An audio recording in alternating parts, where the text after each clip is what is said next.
Olá, pessoal! Nessa aula, nós veremos um passo a passo de como efetuar a transmissão da obrigação acessória de FIS, informações socioeconômicas e fiscais de toda a ME e EPP. Vamos lá!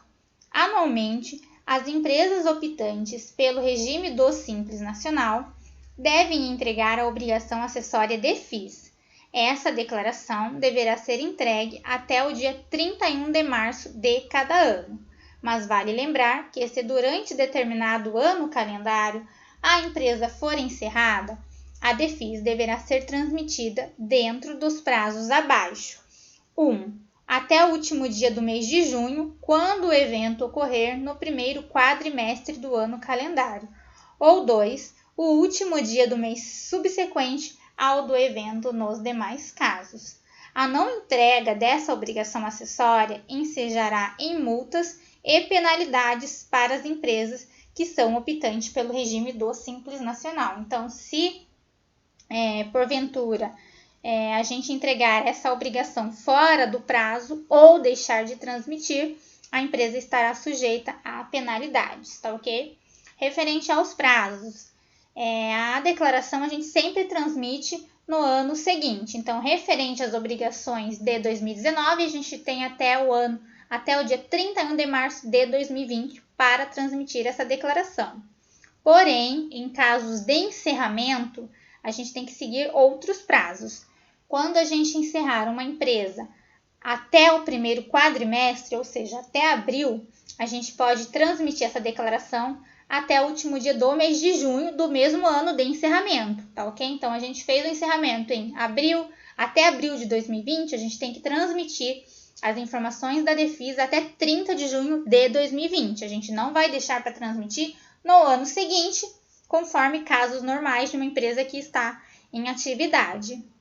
Agora, nos demais casos, sem ser encerramento no primeiro quadrimestre, nos demais casos, exemplo, encerrei uma empresa em setembro de 2020, então eu tenho até o último dia do mês seguinte para enviar essas informações, ou seja, até 31 de outubro de 2020.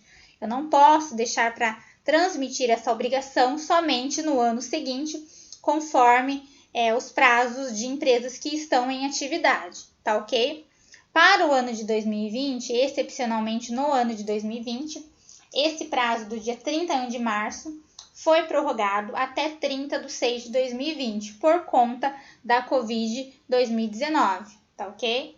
Então, vamos agora para o passo a passo na prática dentro do sistema do Simples Nacional.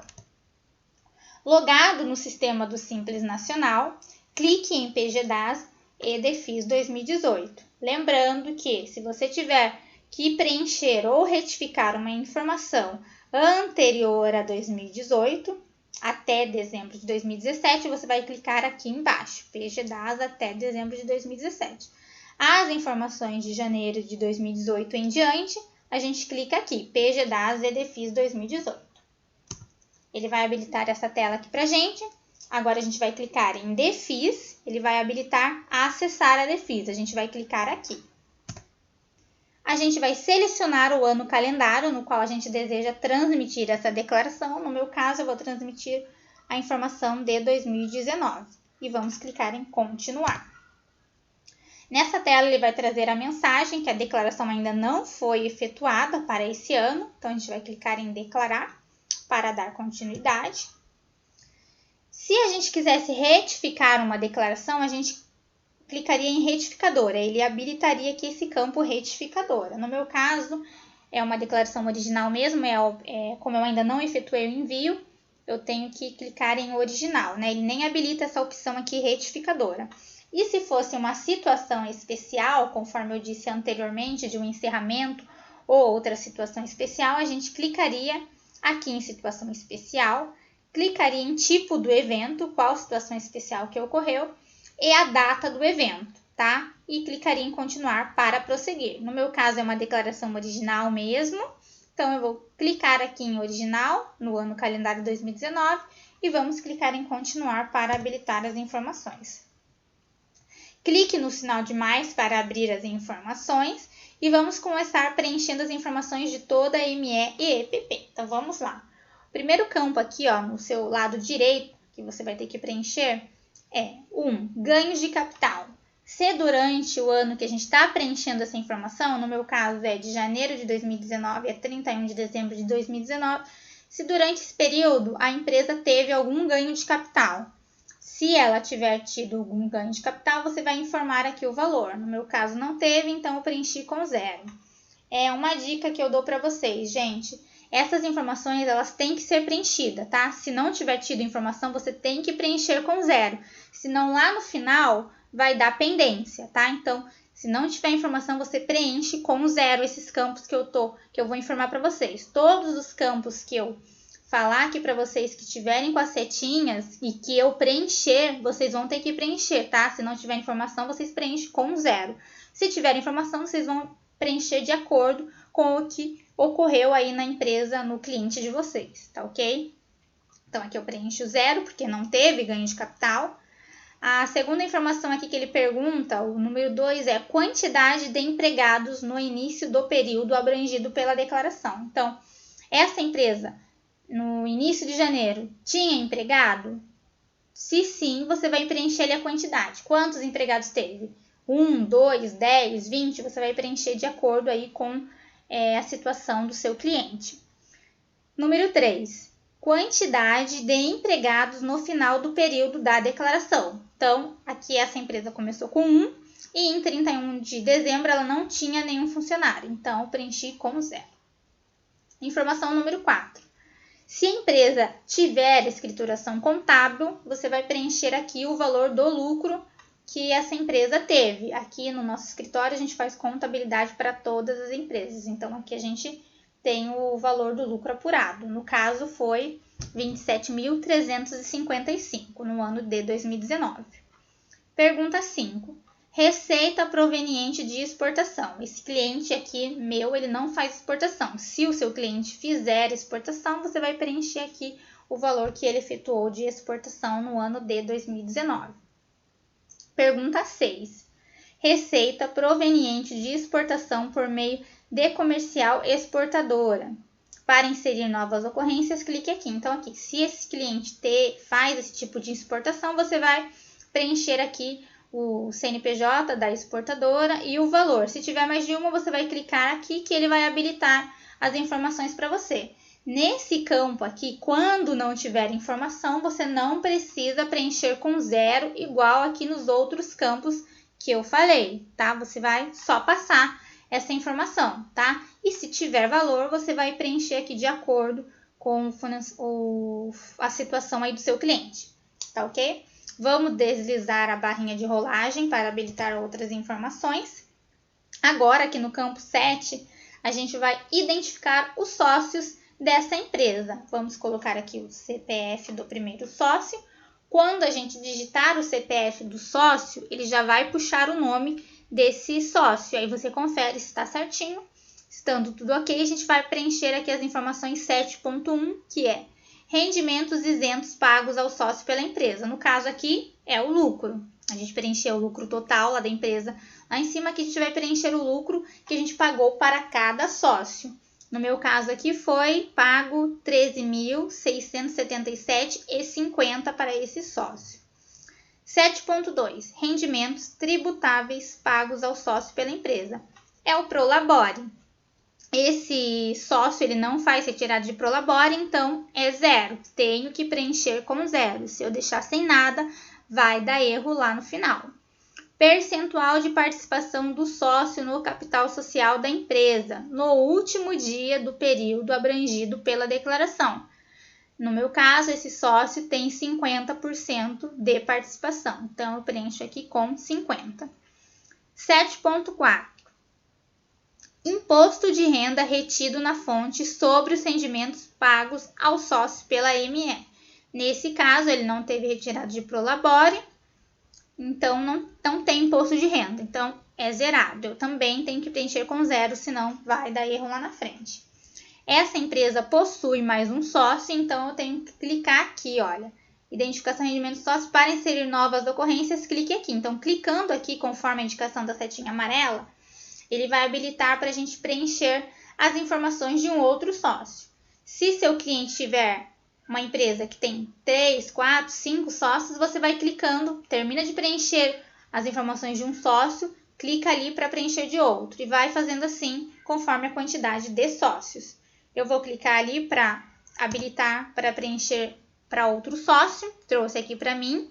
Vou informar também o CPF desse outro sócio, ele vai puxar aqui o nome para mim desse sócio.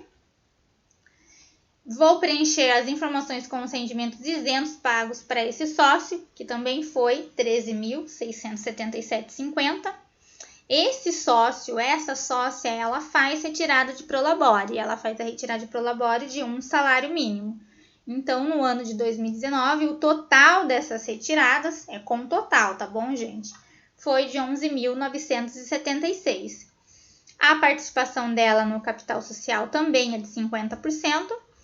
E a informação 7.4 não teve imposto de renda retido, porque o valor da retirada do prolabore é só de um salário mínimo, então não tem a retenção do imposto de renda, tá ok? Então essas são as informações que a gente tem que preencher referente aos sócios, tá? Se quiser excluir, é só clicar aqui no xizinho. Ah, pensei que tinha mais um sócio, mas não tem. Então você clica em excluir aqui no xizinho e dá continuidade no preenchimento de outras informações, tá?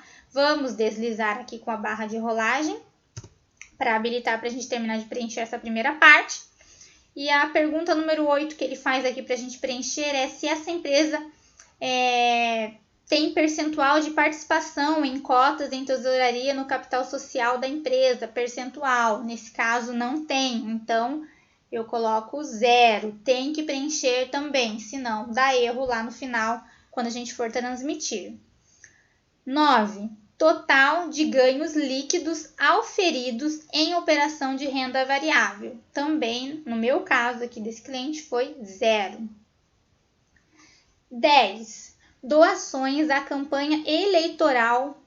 Então, assim, se essa empresa efetuar algum tipo de doação para campanhas eleitorais, você vai ter que preencher aqui o CNPJ do beneficiário por essa doação, o tipo de benefício, a forma de doação e o valor, tá? Aqui nesse campo, se o seu cliente não fez nenhuma doação à campanha eleitoral, você não vai preencher nada, só vai passar essa informação, tá? Aqui, se você deixar de preencher, ele não dá erro lá no final, tá? Mas se o seu cliente durante esse ano, no caso aqui o meu foi 2019, ele tiver efetuado alguma doação, você vai ter que preencher esse campo, tá? Certinho de acordo com os valores e os CNPJ dos beneficiários, tá? Se tiver mais de um beneficiário, você vai clicando aqui conforme lá é parecido com a parte dos sócios, tá? Você vai clicando aqui e vai preenchendo o CNPJ, os valores, o tipo de doação, tá ok? Então aqui, essa foi a primeira parte de toda a ME e EPP. Agora a gente vai para a segunda parte, que é por estabelecimento. A gente vai clicar aqui no maisinho para ele habilitar os CNPJs dessa empresa. Por que CNPJs? Porque se essa empresa tiver filiais, ela vai trazer o CNPJ de todas as filiais e você vai ter que preencher as informações por estabelecimento no caso de todas as filiais, tá? Esse meu cliente, ele é o único, é uma empresa única, não tem filiais, então ele vai trazer aqui para mim apenas um CNPJ. Mas se tivesse filiais, ele traria aqui embaixo os CNPJs das filiais.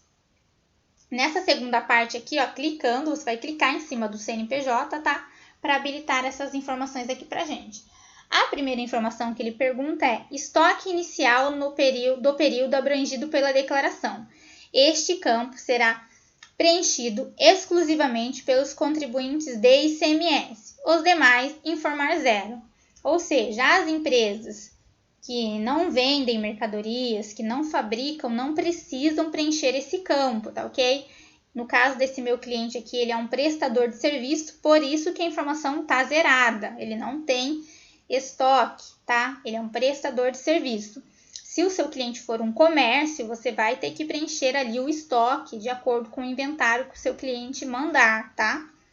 No meu caso, não tem, é zerado, porque esse meu cliente é prestador de serviço. Mas, lembrando, se seu cliente for contribuinte de ICMS, efetuar revendas, ele tem que preencher o campo aqui do estoque inicial das mercadorias no período, no início do período, tá? Campo 2, estoque final do período, mesma coisa. Esse campo é obrigatório para as empresas contribuintes do ICMS. No caso de prestador de serviço, a gente informa 0. Prestador de serviço precisa preencher essa informação? Sim. Mesmo que seja zerado, a gente tem que preencher. Se não preencher, vai dar erro. Então, prestador de serviço tem que preencher aqui com 0 para que a gente consiga transmitir essa declaração, tá? Campo 3. Saldo em caixa e banco no início do período abrangido pela declaração. Nesse campo aqui, a gente vai ter que preencher os saldos, somar lá quanto que ele tinha em 1/1 de 2019 no caixa e nos bancos da empresa, tá? Então, a gente vai... Outra coisa, uma outra observação. Esse valor aqui tem que bater com o que você preencheu na declaração anterior.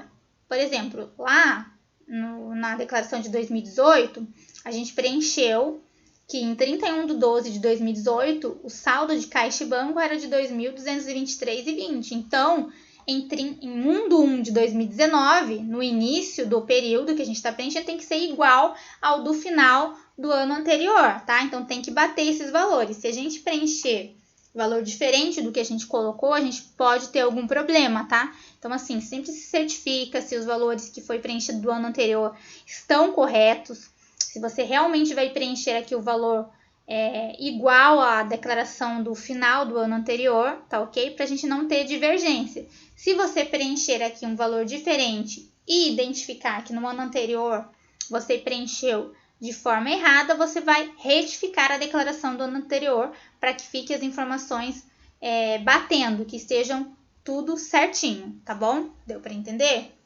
E aqui no 4, ele pede o saldo de caixa e banco no final do período abrangido pela declaração. No meu caso, foi R$ 1.977,26.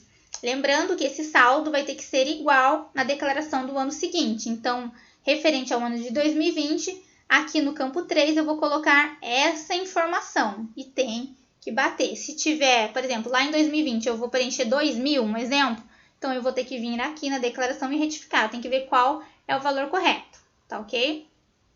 Campo 5. Total de aquisições de mercadorias para comercialização ou industrialização no período abrangido pela declaração.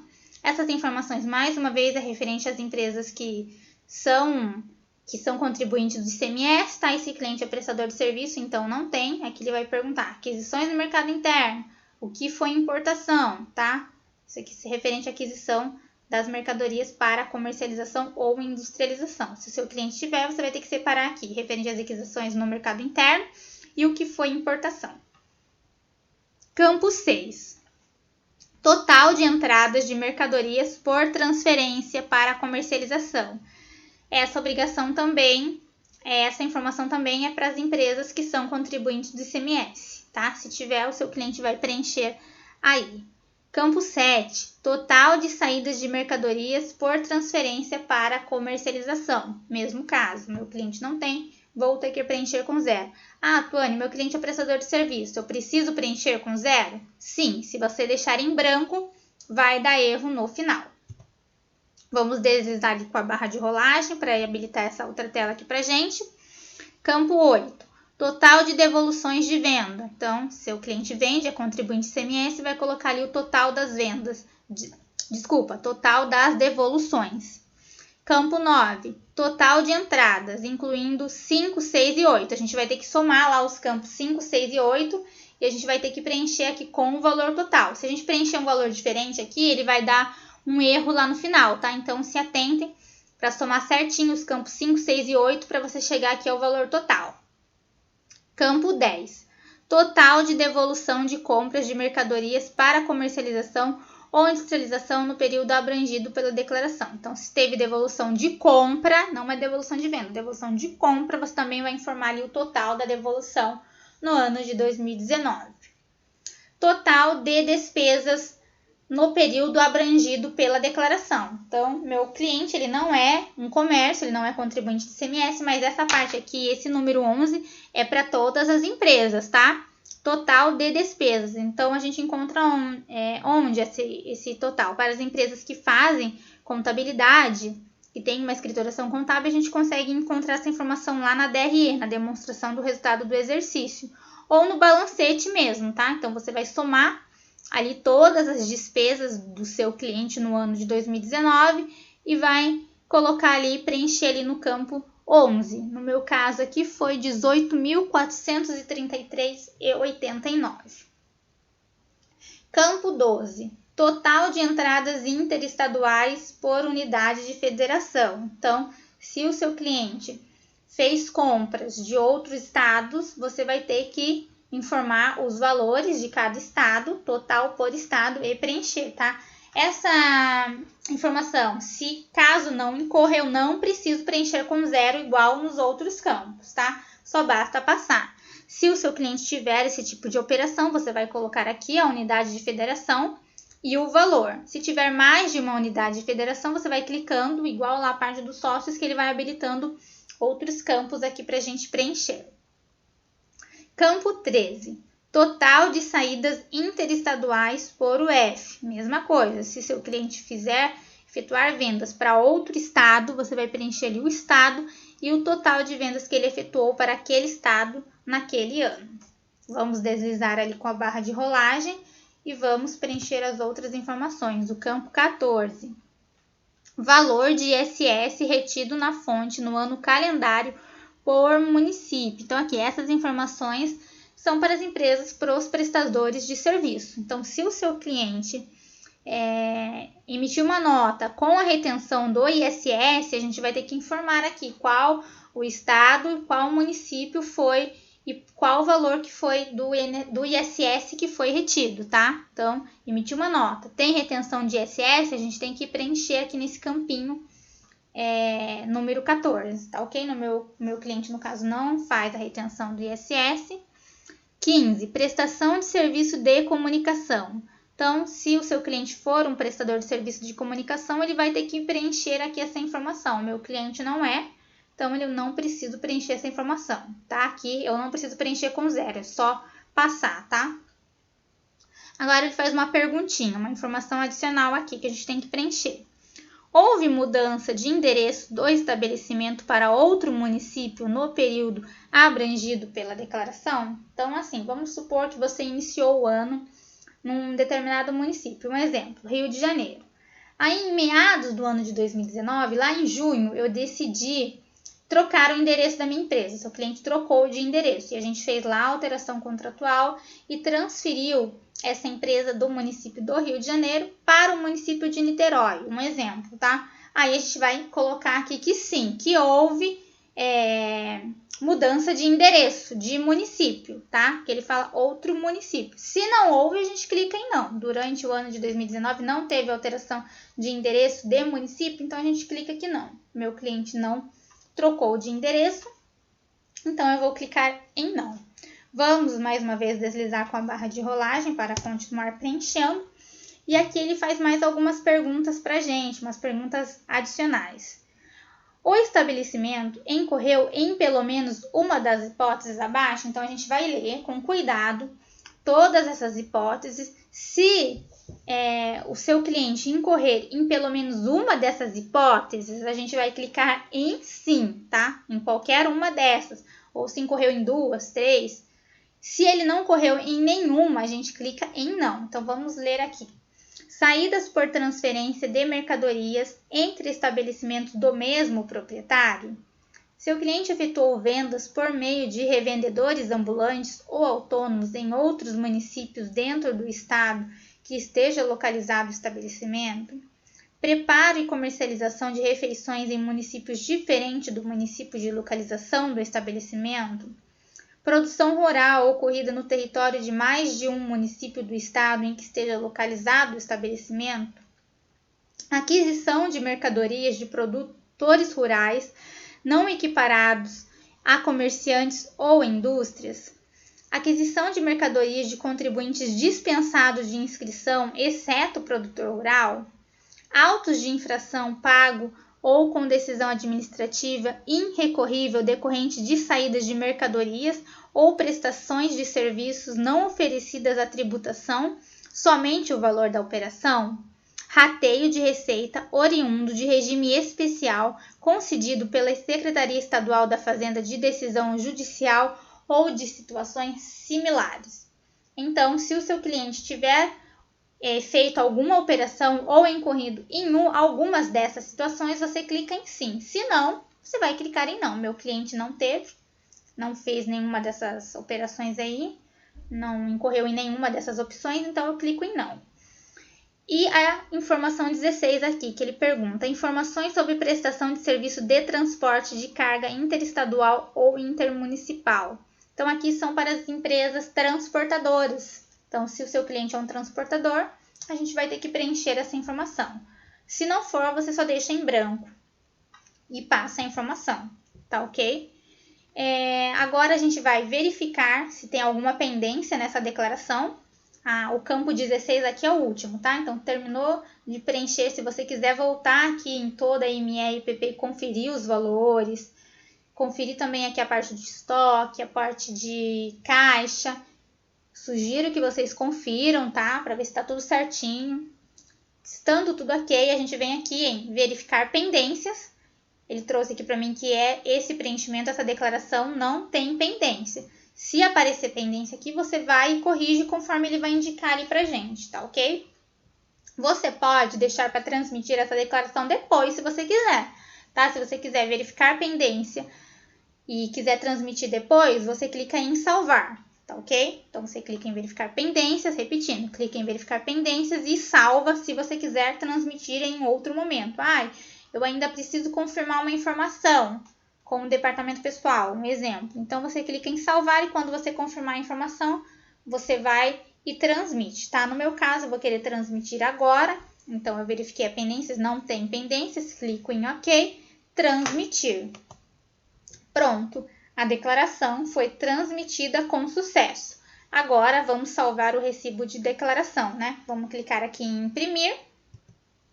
E ele vai habilitar aqui para a gente salvar ou imprimir o recibo e a declaração. Clicando na setinha vermelha, a gente salva o recibo. Na setinha amarela aqui em cima da impressorinha, a gente salva a declaração.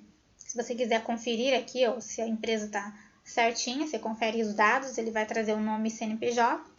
Clicando no recibo aqui, ele vai trazer aqui o recibo para a gente. E esse é o recibo da entrega da Defisa. Ele vai trazer aqui para a gente o nome da empresa, o CNPJ, a data da abertura desse CNPJ, se a empresa é realmente optante pelo Simples Nacional, qual o regime de apuração das receitas, se tiver as filiais, ele vai trazer aqui o CNPJ das filiais, tá?